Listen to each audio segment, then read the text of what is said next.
नमस्कार, मी doctor Reshma Rajbhoi, IVF consultant, Satara. आज आपण जाणून घेणार आहोत एंडोमेट्रियल ट्रान्सफर नंतर पोट दुखण्याची काय नेमकी कारणं आहेत आणि आपण काय केलं गेलं पाहिजे।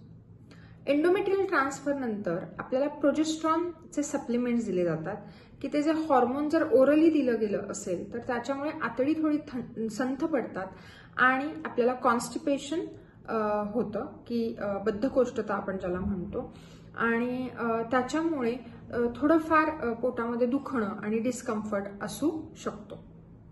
दुसरा मुद्दा, एंडोमेट्रियल ट्रान्सफर प्रोसिजरच्या वेळी लघवीला रोखून ठेवायला सांगितलं जातं कारण ब्लॅडर फुल असताना ती प्रोसिजर आपण करतो। सो अशा वेळी काही पेशंट्समध्ये लघवीचं इन्फेक्शन होण्याचा चान्स असतो आणि जर लघवीला जळजळ आहे, वारंवार जावं लागतंय आणि पोट दुखत असेल तर नक्कीच तुमच्या डॉक्टरांचा लगेच सल्ला घेणं गरजेचं ठरतं। आणि खूप महत्त्वाचा मुद्दा, फ्रेश ट्रान्सफर जर केली असेल तर याच्यामध्ये अंडकोशाची जी साईज असते ती थोडी मोठी असते आणि म्हणून थोडंफार दुखणं हे असू शकतं।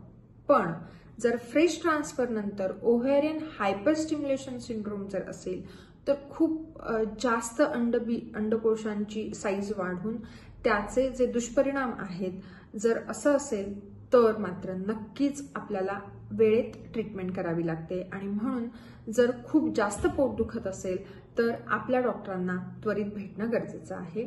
पण एंडोमेट्रियल ट्रान्सफरच्या प्रोसिजर नंतर अगदी थोडंफार पोट दुखणं हे नॉर्मल पण असू शकतं।